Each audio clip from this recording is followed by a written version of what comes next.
All right, welcome everybody. Happy Wednesday. Those of you who are on spring break, I hope you're having an awesome spring break. We got some news. Let's talk about it. 3, 2, 1, yo! What's going on, Arkansas? Razorback fans. Hope you guys are doing well. Hope all's well. It feels like such a long time since we've actually done one of these. Okay, make sure you guys like and share. If you haven't already, hit the subscribe button.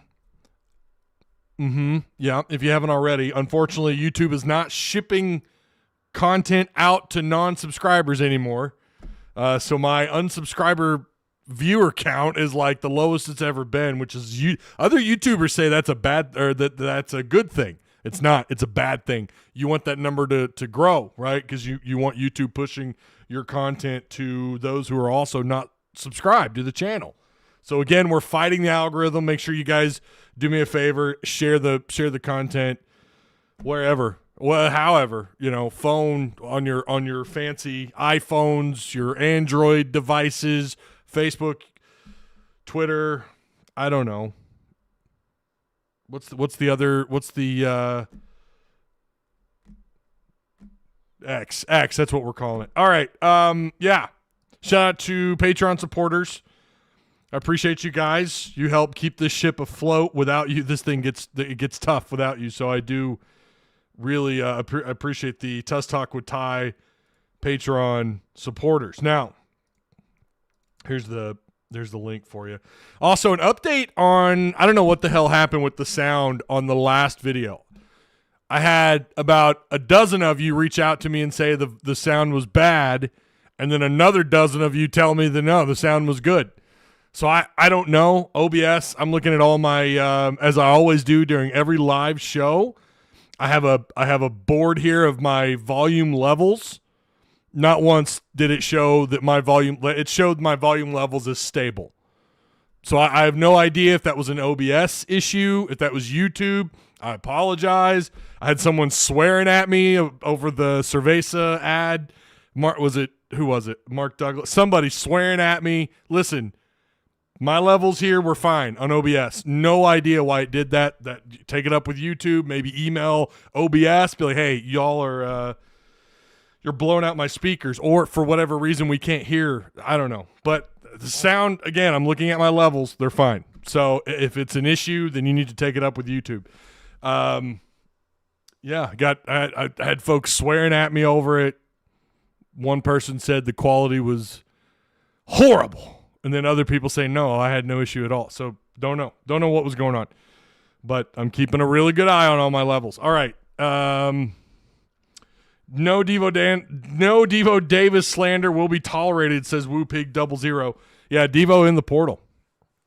Your voice is good now. It was your voice was low, and then add Blair. Yeah, again, I'm telling you, Wyatt and whoever else is complaining about it, it's level on my end as it was then, including the ad. So I don't know.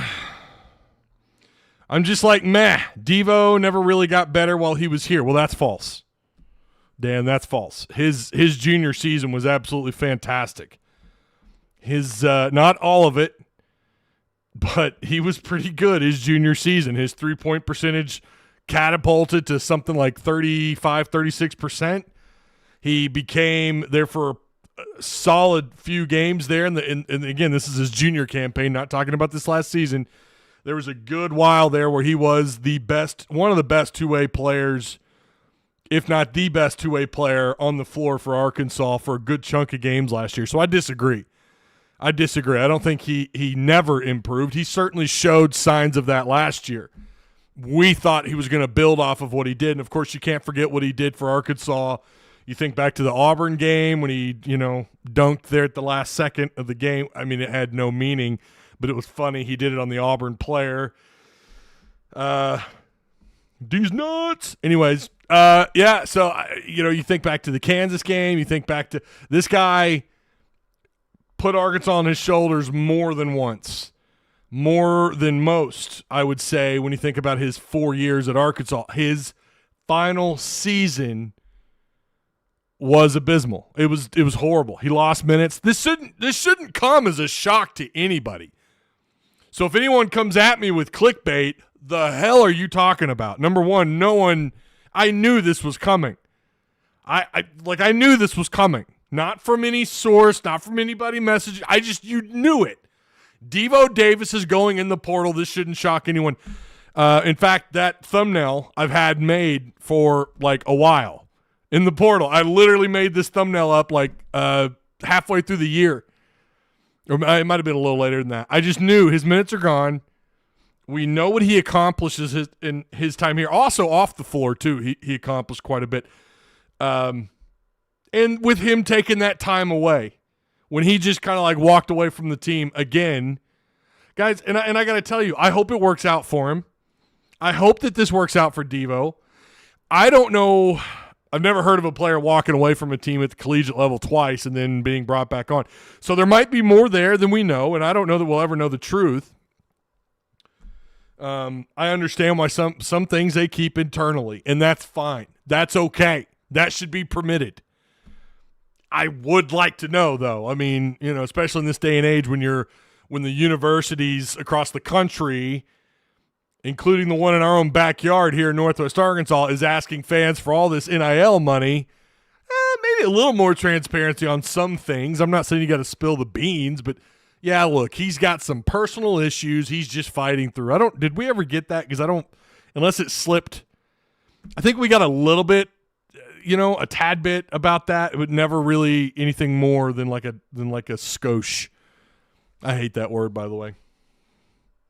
Skosh. That's a stupid word. I wish I'd never used it. Cohort. That's another word I don't like. My wife used to talk about her cohort in college. I'd be like, oh, God, that's like nails on a chalkboard. Don't say that. That's what it is. I get it. Just don't say it. Say me and my team or me and my group. Anyways. Yeah, Patreon supporters have been all over this in the basketball discussion. Yes, I have been watching it. I don't always chime in. You guys do a good job in there. We're also talking about a prospect, and we're going to go over some of these prospects here in a second. I've got a list here of some players, just a few. I know there's probably a lot more, but some that were reported by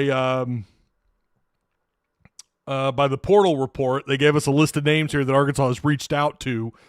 Now, this is from the portal report, and then we've got another player beyond that we're going to discuss just a little bit. Yeah,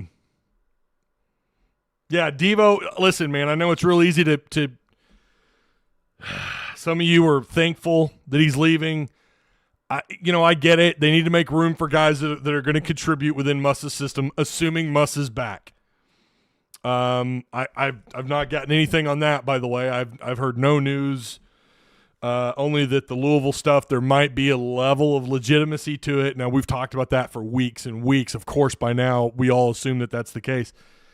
So, assuming Muss is back and you're going to play within that system, you're going to have to get guys that can contribute. Devo losing the minutes that he lost this year, it was a lot. Let's look back really quick.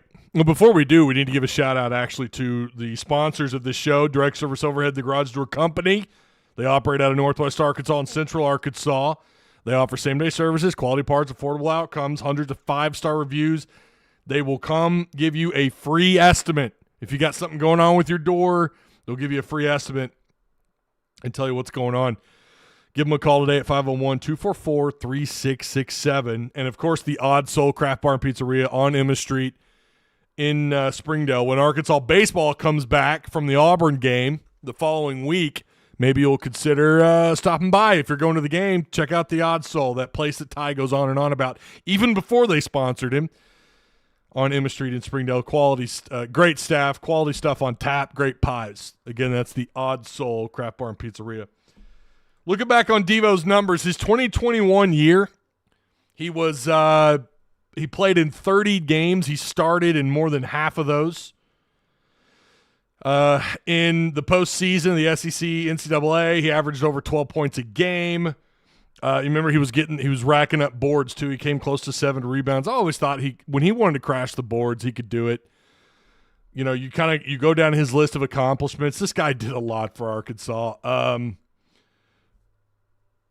let's see, his sophomore year, he was again, he's on the academic honor roll. Like we said, his off the floor stuff is also great.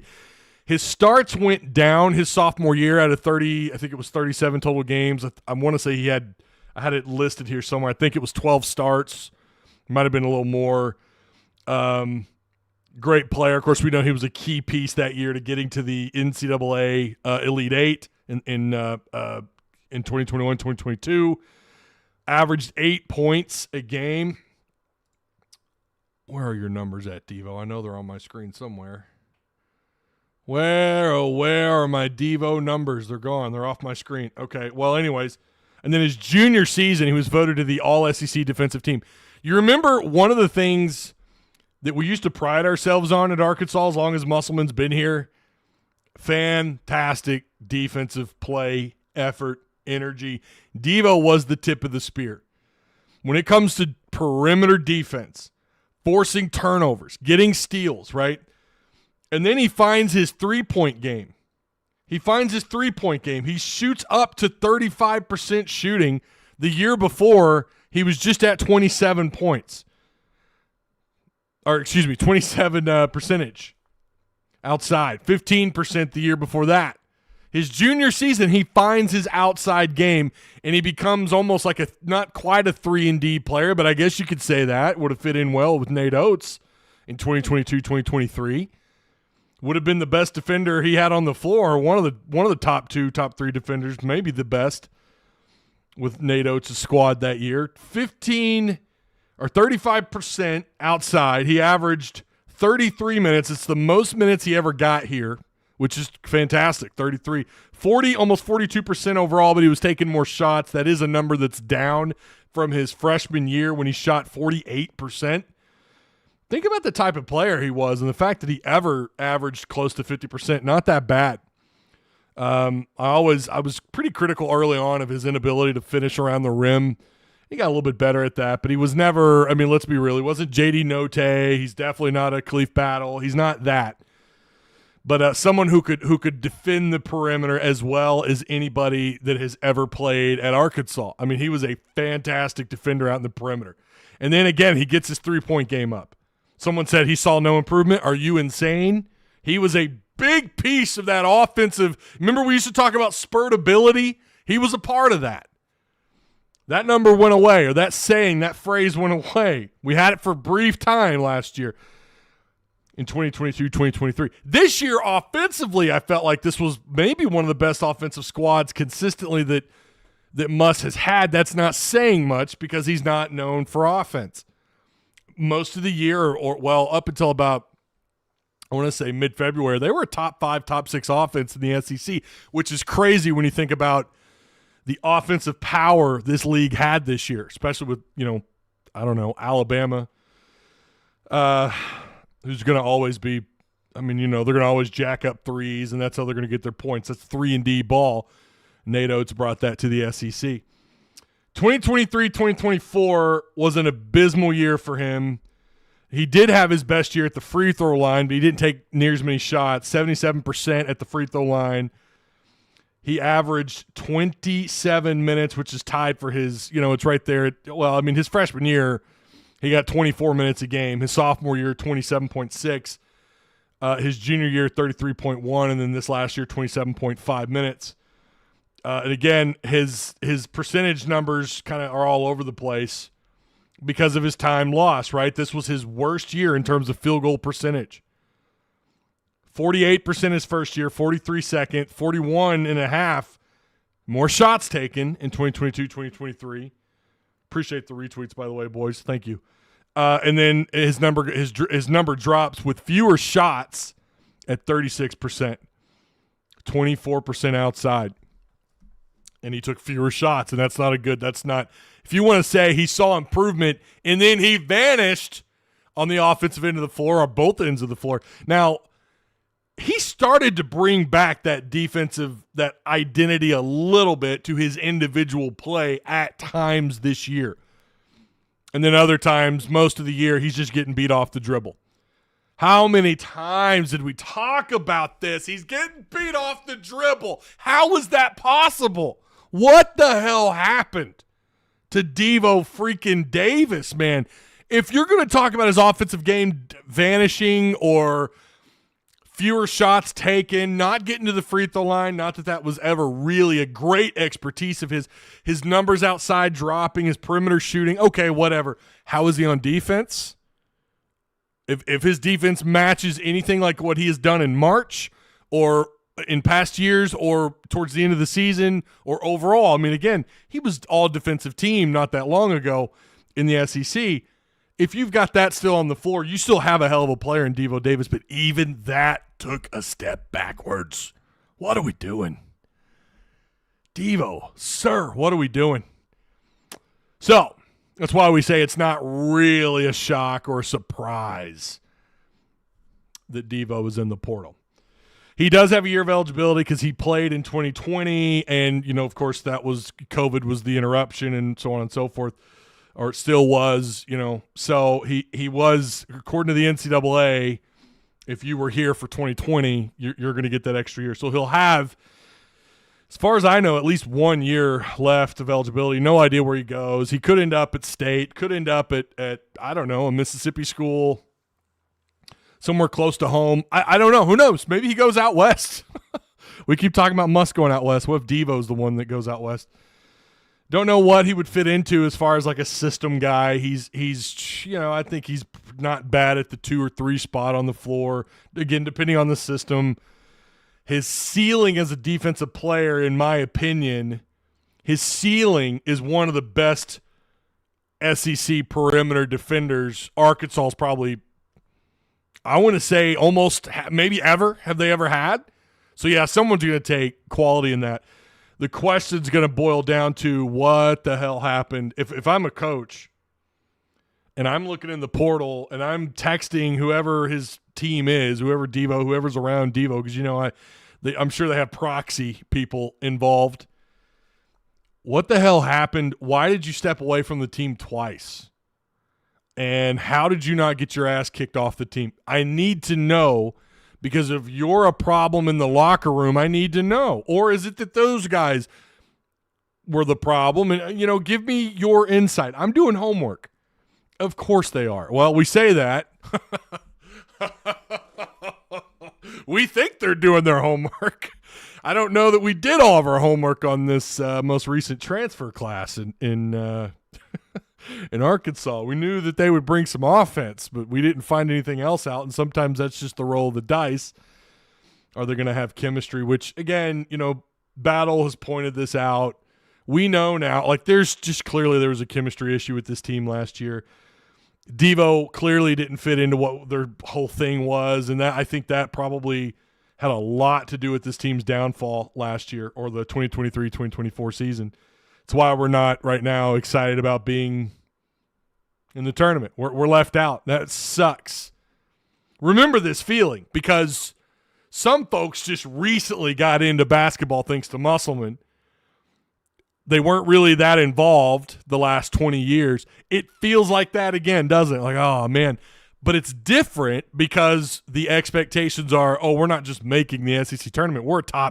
We should be a top 6, top 8 seed every year, like at the least.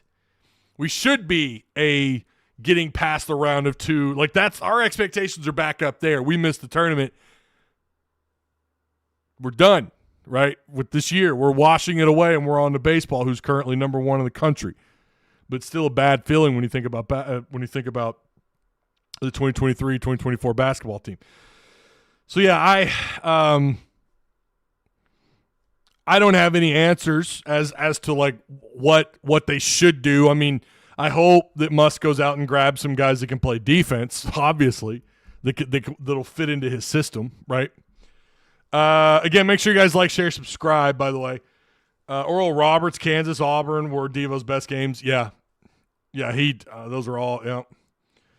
Go to U of ALR, play with KK, says Mr. Razorback Red. There you go. I know you said you weren't going live. Still been looking. I don't know what you're talking about, Camo. Minifield leaving shocked me. Minifield did leave. That's another one I really wanted him back. Of course, the day I put that damn pull up, No. That was Pinion, right? Pinion went into the portal and then Minifield. The day I put that, if you go over to the community page, go take that poll. Obviously, you know of that group so far who's leaving. Devo regressed from last year to this year, in my opinion, including defense. I agree, Matt. I think that's the conversation. That's the conversation. What the hell happened between last year and this year? What's the one thing we all know where the most change? It was the personnel change. Devo, square peg round hole. We say that a lot here. Ty, the only, he puts in all caps, by the way, question that should be cared about is muss. In all caps, once again. Hunter's on the verge of setting this basketball team back. Jeremy, that's not dramatic at all, my man. What's up, Jumpmaster Scott? How you doing, man? Obviously, Jeremy, that's what we're talking about, right? I mean, that's what we've been talking about. That can't always be my topic of discussion every video. We mention it every time. You're right, Jeremy. It is a big question. If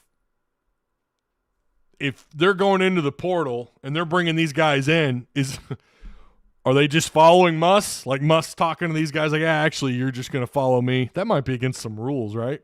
You're not supposed to do that. We were also impressed at the chemistry they had when they beat Purdue. We sure were. They sure were. Everyone was. That was the team. That team, the team that beat Duke. And I know Duke wasn't Duke of before, but still, like you're talking about a team that was ranked all year, still considered one of the best teams in the ACC. Take that for whatever it means. Arkansas beat them. It was a hornet's nest. They walked into Bud Walton, and we were amped. It was the first time ever. Hell, you had a whole Hogs Plus video, movie, which was really well done, by the way. Really good. I'm a little biased because I'm in that episode, which is really cool. But it was awesome, though. I watched that whole thing. It was great. The history between Arkansas and Duke. It was fantastic. All that, that was one of the highlight. That was the moment of the year. You were so hyped and all this excitement for Arkansas basketball, and everything was going to, here it is, baby. And they delivered. And, of course, fans were excited. It's Duke coming inside Bud Walton, and they went home with the L.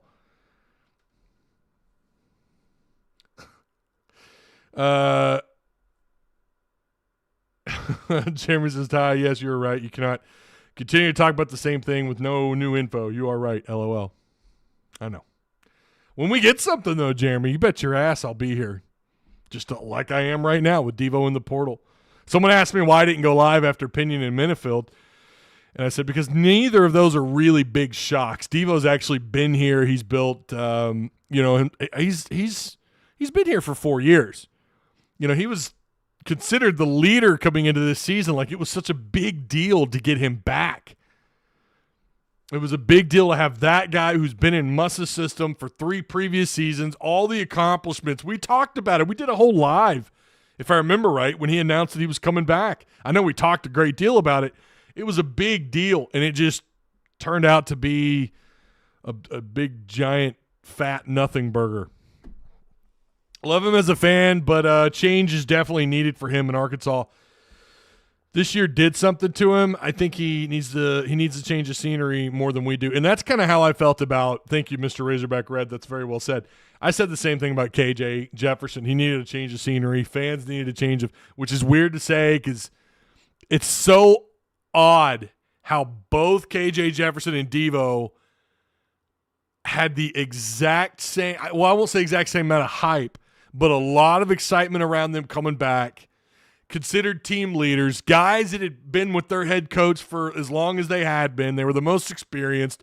One was the guy for football. You think about the quarterback position. And Devo was that guard that we all thought was going to come through, and we were going to see that his offense elevate even more. We were going to see that monstrous perimeter defense of his come back again this year.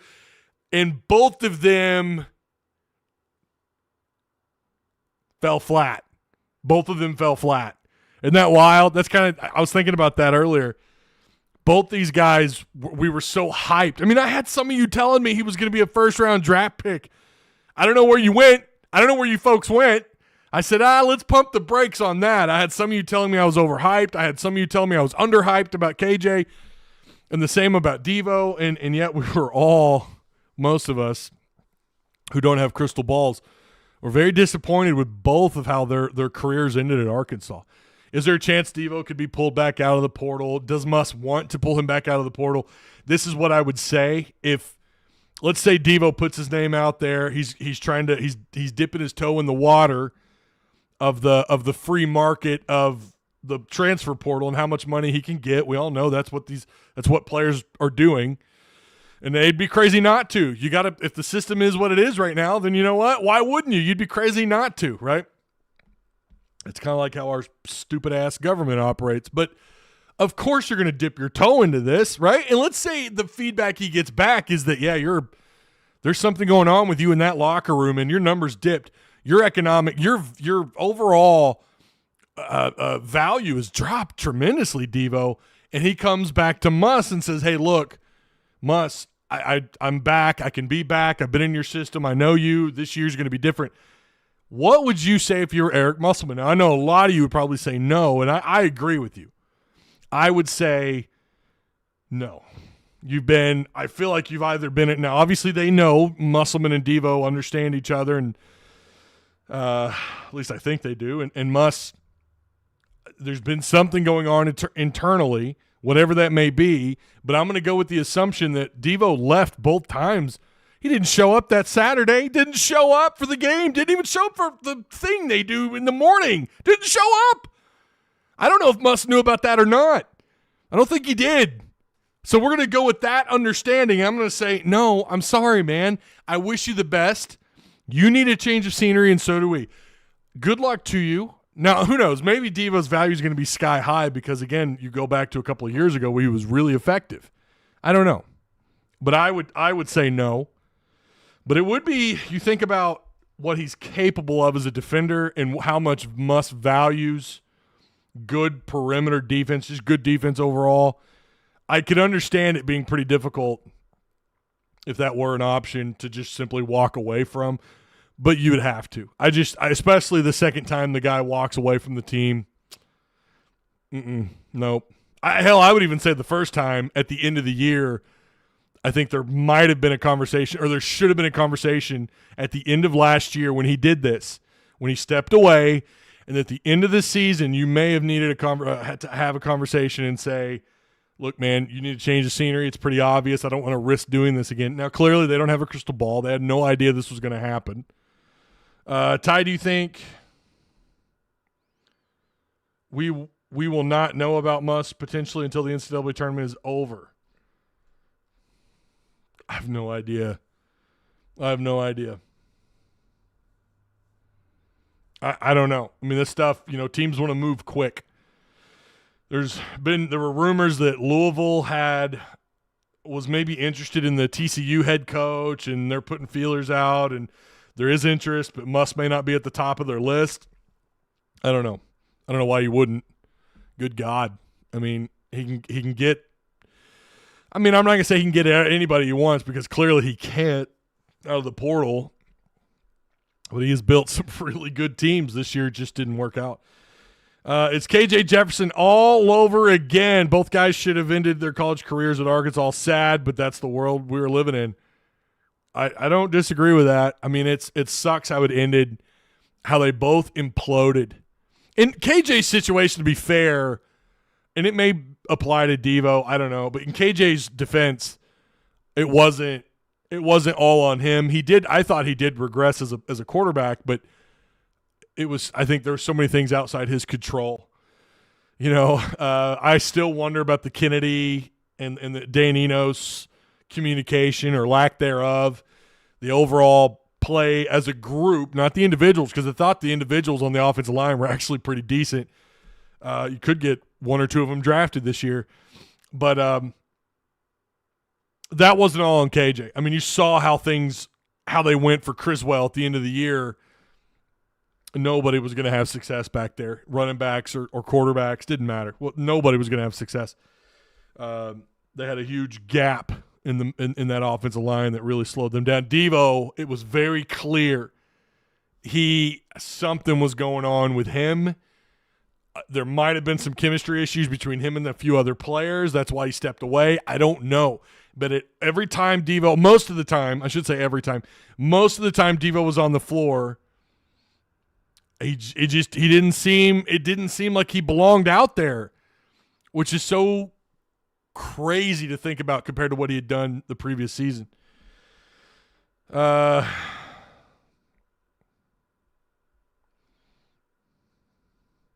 Ultra important offseason for the basketball program.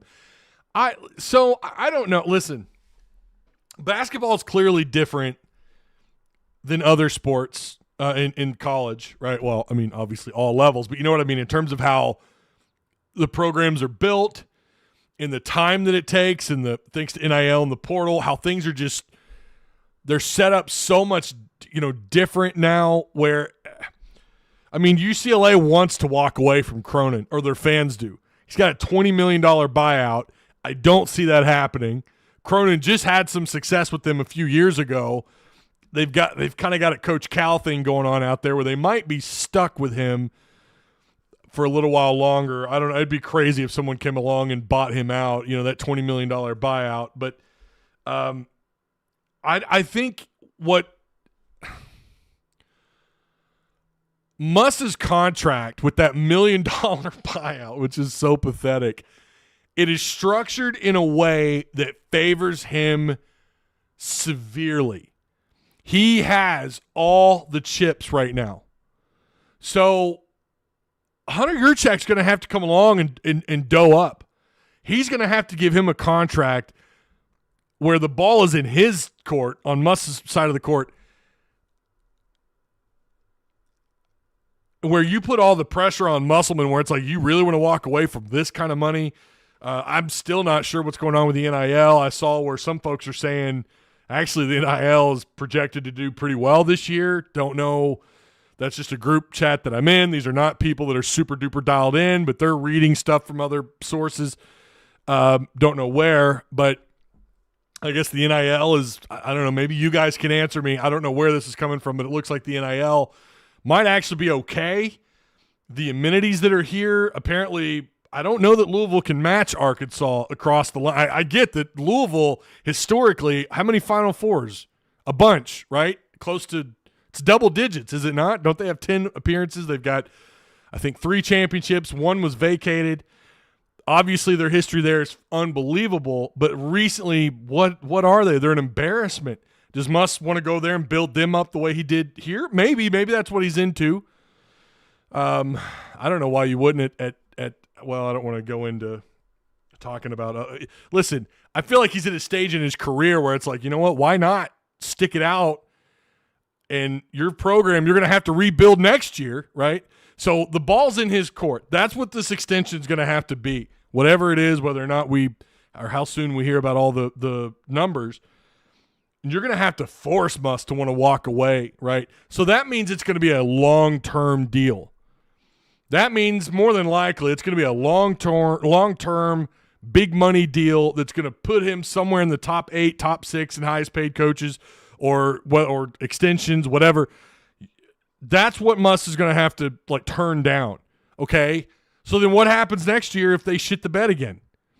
He's locked into a deal. He's not going anywhere. So the odds are, if he does sign, and maybe it's a short-term deal worth a lot of money, I don't know, but whatever it is, there's a shot or a chance here, based on what happened this previous year, that he messes up again in the portal.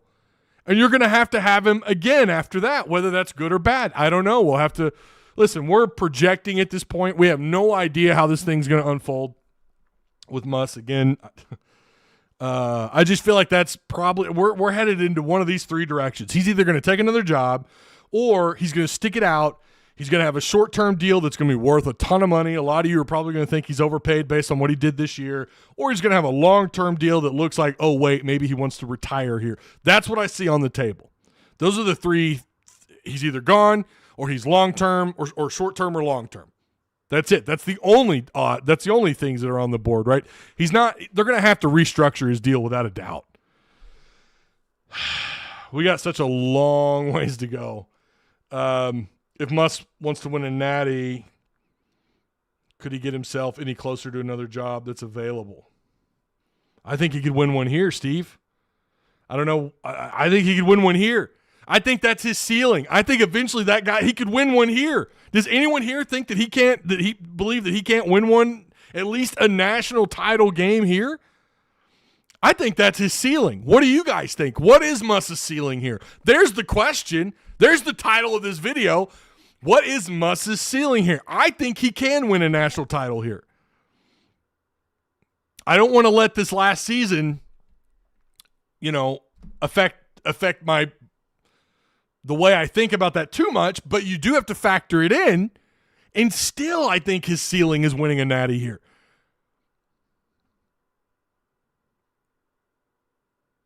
I mean, you guys tell me. As quickly as he got here, 3 straight Sweet 16s and back-to-back Elite 8s. Beating not 1, but 2 1 seeds in the tournament.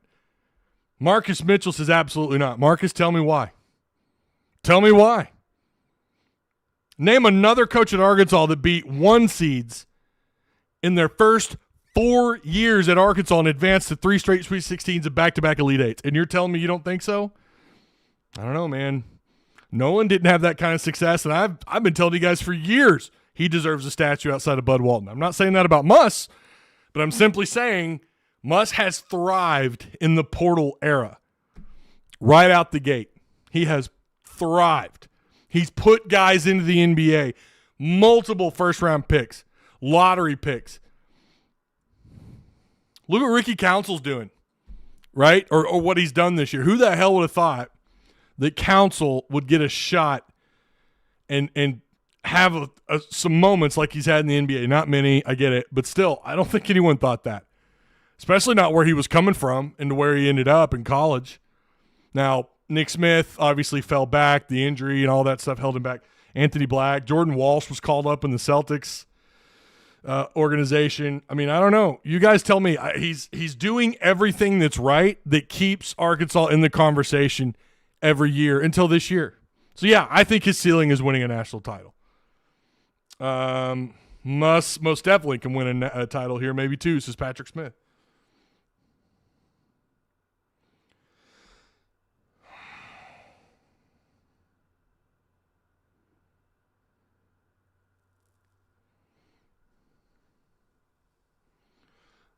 If no injury 2022-2023 season, I think we would have won one that year, says J-Dog. Yeah.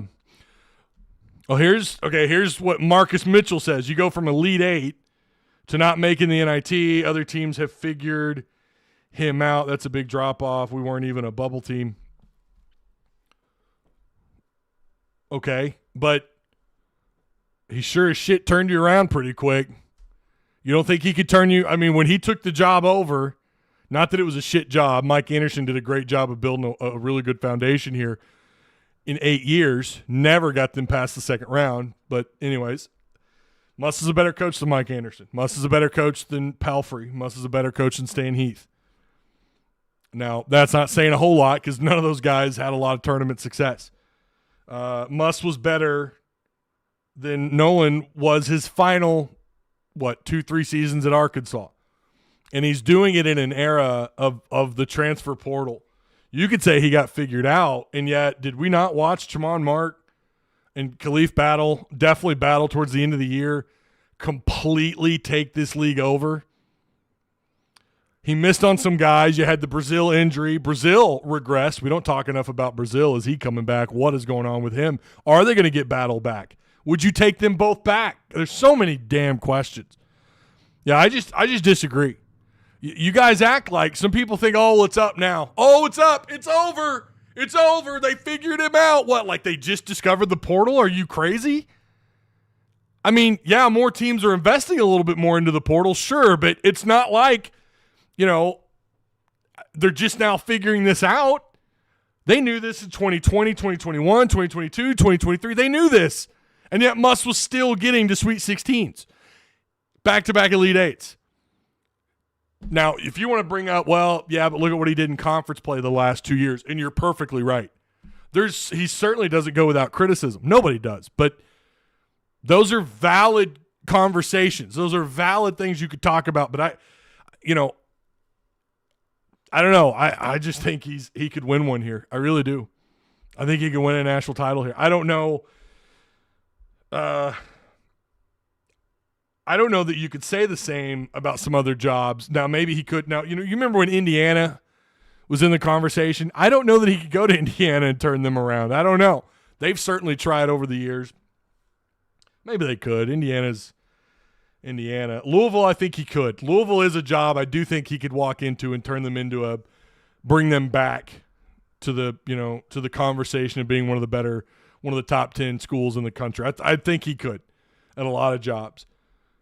More jobs than not, I would say that he could turn around and do something similar like what he did at Arkansas.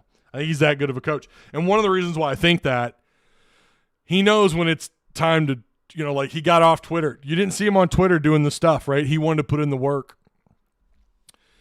But the other thing is, I think that guy eats, breathes, and sleeps the game of football or basketball. I think he does it more loudly and more willing to discuss and go into the X's and O's, if you will, of basketball, similar, or he's more of an extrovert in that way, in that Petrino eats, breathes, and sleeps football. He just doesn't expand on it like Muss will. I mean, I think Muss will sit down and have a whole conversation with you about like putting guys on the floor and doing this and that and what he wants out of his defense and drawing it all up on a chalkboard for you. Petrino, probably a little bit more like, well, what we got to do is we got to put Tyler in a situation where he can hit Jarius right out of the slot in a crossing route. Maybe someone's running a slant on the outside or a dig. You know what I mean? Like, I feel like that's kind of – but Muss is like, he's going into it. That's what I love about Muss, man. He eats, breathes, and sleeps this game. Sam Pittman, I don't get that vibe from football. Dave Van Horn, I don't know. I think he just knows the game so much. He probably doesn't have to think about it a whole lot. But if he wanted to spell out to you how to build a team, I think you would probably take that and maybe try and go build your own team based off the knowledge of DVH. But Muss, that's what I like about Muss, man. I think he's probably pretty hard to play for, probably pretty hard to coach with, pretty hard to have to answer to. I heard the same things about Petrino when he was here. Absolutely. I love Muss's passion and his hard-nosed attitude. I don't care if he is petulant at times. His ability earns him that, says Steven. Yeah. Yeah.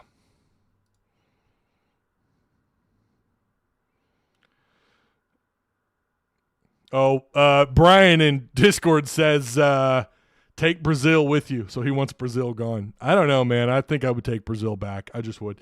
Let's talk about these targets. Let's move on to some targets. Now, there's some interesting names that have come across, and again, this is from Twitter. What is their name? I shared it in Patreon. When was that? Yesterday. This is coming from the Portal Report. They say Arkansas is always active in the transfer portal. The WooPig staff is at it again this year. Keep track of all your team's recruiting moves this offseason. There is a paywall to know all these names. You know what? That's the name of the game. I'm not paying for it, but I will discuss who they talked about. I'm not paying for it yet. Will I? Probably. I pay for a lot of shit that I shouldn't be that helps me out with sports and getting a little bit additional information like PFF. One of the names that's brought up here on this list is Brandon Johnson. Brandon Johnson, who's a 6'8", 222-pound forward who currently plays at Eastern Carolina. Well, they've got ESPN says 6'8", 210. He's averaging 14 points. This guy averages close to double-doubles, right? 9 boards, almost 2 assists, 42% overall shooter. Another name that's mentioned is, and I can't pronounce this dude's last name, Clark Slackert, S-L-A-G or S-L-A-J-S or C-H-E-R-T. Sorry, dyslexic. Those numbers or those letters were floating around on me. He's a 6'1", 170-pound guard Averages 3 assists, 3 boards, 18 points. Again, that's at Pennsylvania. He plays for the Quakers. Jacob Cruz, this dude's haircut, sign him up right now. If you haven't seen this guy's hairdo, sign him up now. I hope to God he's got sleeves. I haven't watched any video on this guy yet, but I hope to God he's got the tat sleeves and all, the neck tats. I hope he's got it all. I love this dude's haircut. It's awesome. Jacob Cruz, he plays for UT Martin. He wore number 35. He's a guard at 6. He played guard at 6'8", 210 over there. 19 points, 8 boards, 1 assist, 48% shooter. Another name, Marcus Foster, who played for none other than the Furman Paladins, one of the best mascot names in all of sports, the Paladins. Someone ballsy enough to name their team after a Dungeons and Dragons class. Maybe they're diehard Diablo 2 fans. I don't know. Marcus Foster, 6'4", 200 pounds, 17 points, 7.5 boards, nearly 2 assists per game. Another guy, Michael, I think it's Ajayi. I don't know how to say his last name. I don't have much on him. ESPN just says he's a junior. I don't have size here. Wait, maybe I do. Hang on. Hold that thought. Yeah, we do. 6'7", 220-pound guard forward combo. 6'7", 220. So another big physical player. Michael Brown-Jones. This guy plays at UNC Greensboro, huh? 6'8", 220. 19 points, nearly 8 boards, 1 assist, 54% shooter. And then last but not least is Josh Cohen, 6'10", 220-pound forward. I think Patreon was talking about putting some weight on him. Yeah, 6'10", 220. You'd love to see him closer to like 240, 245. I mean, depending on the type of player he is a forward after all. We're not talking about a true center. 16 points, nearly 7 boards, 2 assists a game. He played at UMass, but before that, he played at St. Francis, PA, the Red Flash. I've never heard of him. Going to be real with you. I've never heard of this school. But he did end up at UMass last year, and he 29 minutes a game. He started in 31 games, 54% shooter. I don't know how many shots he took outside, but they have him at 34% as a three-point guy. But before that, at his other school, it doesn't look like he ever shot the three, or it's just not recorded. He's not a bad free throw shooter at that height. He's 70%. At the free throw line. His career, he's about 60. He's 67%. That's not horrible for a 6'10", for a big at 6'10", 220 pounds. And he averaged throughout his career 14.8. Now his 2022-2023 season at SFPA, he averaged 22 points a game and 8.3 rebounds. His career, he's at almost 7 rebounds. And right at about 16 points per game. And again, he played the forward spot at UMass. So those are some names to keep an eye on. Again, let me go over those for you. It's Brandon Johnson at Eastern Carolina, 6'8", 210. Clark Slackert, I think that's how you spell it, 6'1", 170-pound guard out of Penn. Jacob Cruz, who's got the coolest damn hairdo, 6'8", 210 pounds. He's actually from Hilliard, Florida, but he played at UT Martin. Marcus Foster with the Paladins, a 6'4" guard out of Atlanta, Georgia, but he played at Furman. Michael Ajayi, A-J-A-Y-I. And then Michael Brown-Jones out of UNC Greensboro. Josh Cohen out of UMass, 6'10", 220. So those are the names for you to keep an eye on. Brazil needs to come back. I don't think his knee was up to par and he never felt comfortable. Yeah, Chris, I don't know that he was ever really comfortable when he came back. I really don't. He slowly kind of, we started to see him come back a little bit, right? We started to see him bounce back. It looked like he was gonna be the guy. Oh no, Cruz is at Mizzou? That must have just happened. Let me take a look. Did he end up at Missouri? I swear I saw he was open. Hang on. Jacob Cruz. Don't tell me he went to Mizzou. Oh, God. Not the guy with the coolest hairdo. Did he update it? It looks like he may have even. Did he cut his hair? At least don't cut your hair, bro. Let the locks, let them flow. I'll be damned. He ended up at Mizzou. That sucks. All right. That had to have just happened. Was that yesterday or last night? Well, there you go. So Cruz is at Missouri. What's up, Smelly? What's up, man? Hope Ty calls me out. Why would I? Did you say something? Smelly it? What'd you say, bro? Never looked good after hurting his ankle, says Brady.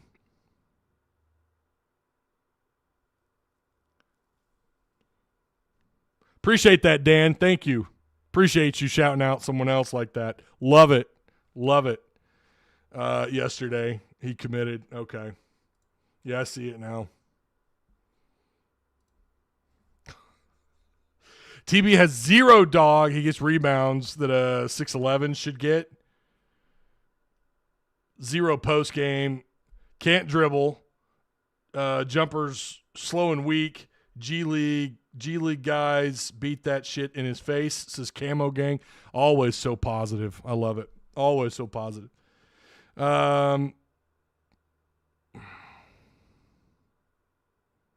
What's good, Unbiased? How you doing, man?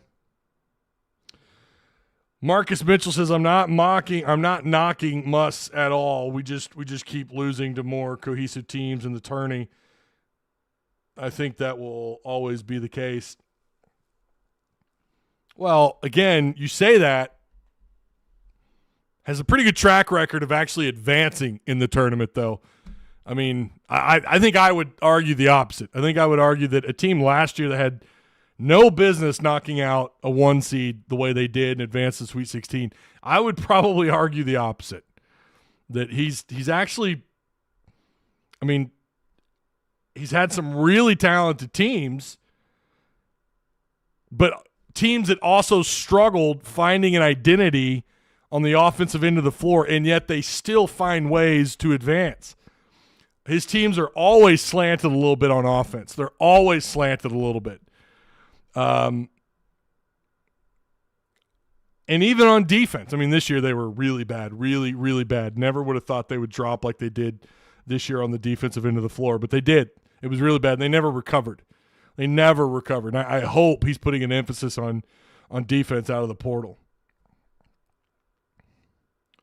Camo, you're just God, do you ever say anything like at all remotely? Is your glass ever half full, my guy? God. Like I just scroll down and just keep reading Camo. Just like, I know, burn it all to the ground. No. Forever pessimistic, man. That's too bad.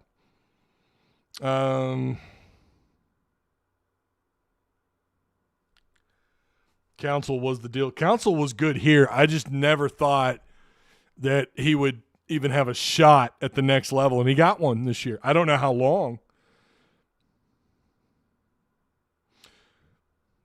Yeah, Steven brings up a really good point. Steven 1383 says, remember how good Muss's defense was when they actually called charges? That is something worth noting, that they changed the way they call charges this year.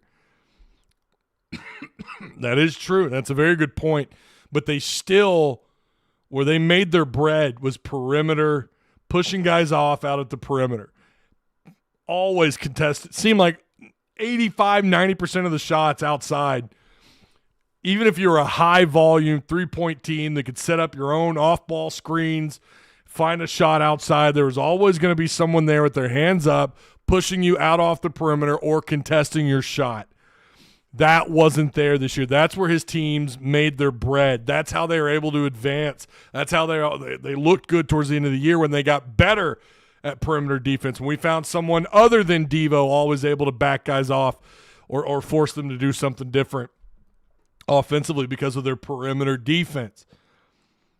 It wasn't the best in the country perimeter defense, but it was really aggressive and good at putting the fear of God into teams that felt like they could make or break outside. You often broke outside against Arkansas. You couldn't hit your threes. They held teams to their season lows all the time. It wasn't uncommon to see that in terms of either percentage or shots made, whatever, points outside. That's what they could do as good as anybody, if not better than most teams, especially in March. They didn't do that this year. Yeah, taking charges, but I think it had something also to do with the mentality and those guys that played in interior, that played around the iron. Mitchell's game stepped up, and we saw him play some fantastic offensive basketball this year. I was really impressed with Mitchell. Unfortunately, it kind of felt like too little too late, and there was no one else there to really help him. Graham, offensively, who we always knew was a great offensive player, but we knew he was a liability as a defender. Guys blew by him all the time. You could see the look on his face. He was dazed and confused defensively, looking around like I don't know, I felt like he was always lost. He never turned that side of his game up here. No tie. Camo was all everything. Super trash. I wouldn't say super trash. Not all of his takes are wrong. They're just always negative. The guy's glass is always half empty, and it's unfortunate. I don't know that I've ever seen him say anything positive. I think what we do is we let what the most recent thing affect our thought as though that's the way things will always be, and that's not the case. That's not the case. I don't think it is, at least not to Musselman. And if it is, I don't know. I don't know that you're going to hire anybody better. I don't know that I buy that Beard, if Muss does leave, that Beard's just going to come. He's just going to leave after 1 year at Ole Miss and come to Fayetteville. I just don't know. Is there interest there? And has that been reported? Yes. How substantial those reports are, I don't know.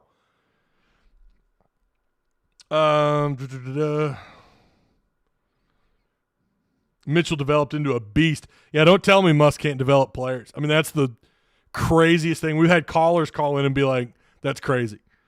That's crazy. Blake Lovell will tell you that's crazy.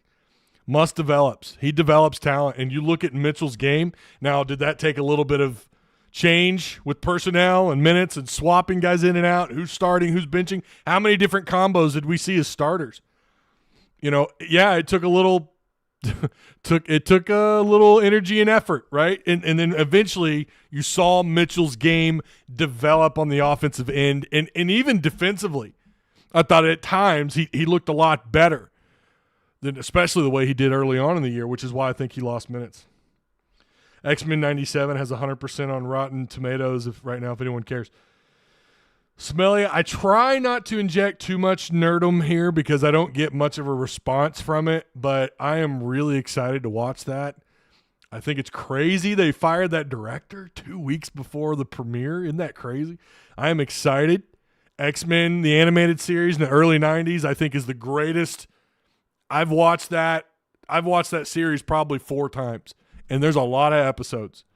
I grew up on that shit. That and Spider-Man. Back in the early mid, all the way up to the mid-90s, fantastic show. I'm so excited for X-Men 97. What's up, Kelly Williams? Always here to drop the woo pig suey. I appreciate you.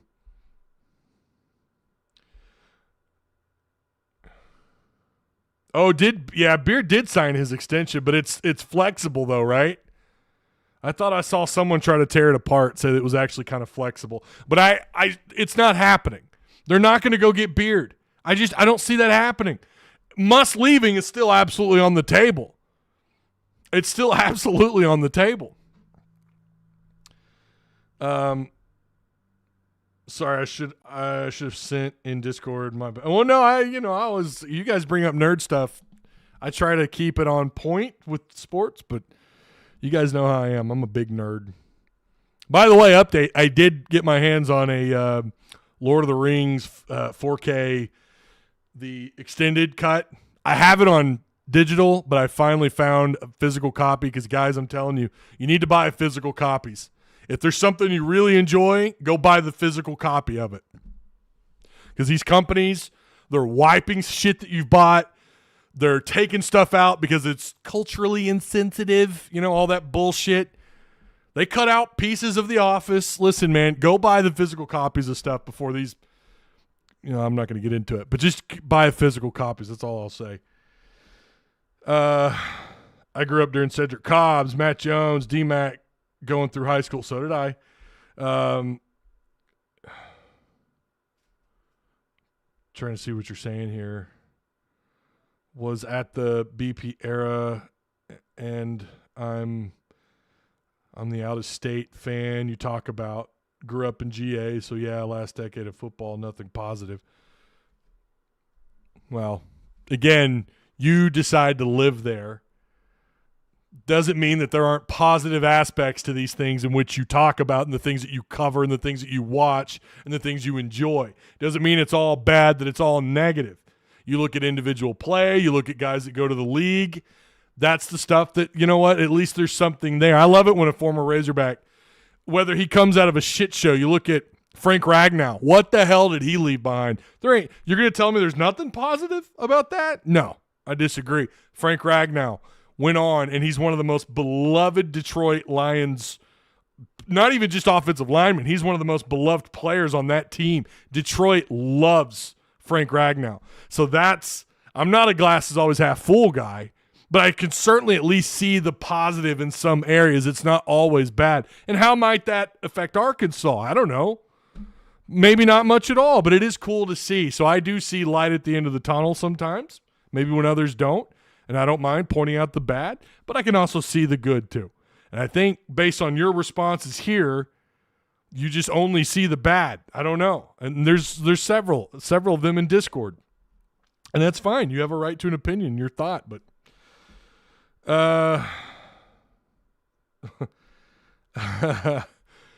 Alexander Bell says your volume was great, but when you played that ad with the drink, it shot the volume all the way up. I don't know about other platforms, but it did it for me on YouTube. Yeah, again, Alexander, that had to be a YouTube thing. I don't know. I talked about it at the beginning. My levels were fine on my end. Like I'm looking at them right now. They're showing me that it's fine. If something shoots up and it doesn't tell me, then I can't adjust it, right? So that was on YouTube. But I appreciate the feedback, and I appreciate people telling me, like, hey, this is what was going on. I appreciate that. But again, like I left in that comment section that I pinned, I don't have any power over. Again, I don't know if that was an OBS or YouTube thing. Hell, it could have even been my microphone. I use a Shure MB7 microphone. Don't ask me what I paid for it. But it could have even been the mic, and I didn't see it. I don't know. But I think it was probably because anything this microphone does, my levels, I can see them. Like I'm tapping, and I see my levels. So I know it's working. Muss ain't going nowhere, at least this year. I agree, I'm biased. I just don't see him leaving. I am worried. Is it on the table? Yes. Would I be shocked? No. Would I be a little bit surprised? Maybe. But not really. But I don't think he's going anywhere. I think he stays. Let's see. I would respond, but I don't want to scream at any clouds. What? What are you talking about?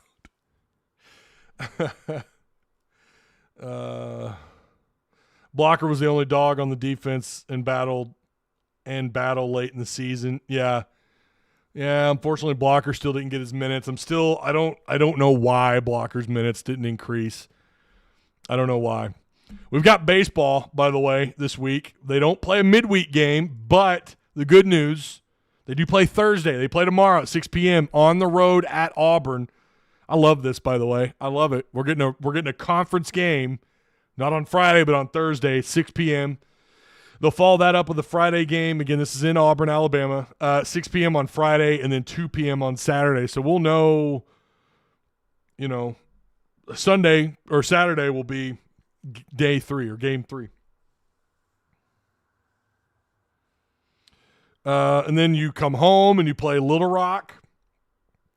And then you got LSU in town in Fayetteville. This will arguably be one, and there's a lot of great series this year, but in baseball, I think Arkansas and LSU, I wish the SEC saw it this way, but they don't. Arkansas and LSU in baseball is a damn good rivalry. These are two teams, LSU's back, obviously. They're back to playing a high degree of baseball. You got them coming into town. Very exciting. Again, if you're here, if you're coming up for that game for that weekend, Why not go check out the odds? So LSU's currently ranked 5th according to D1 Baseball. I think they're unanimously in the top 5.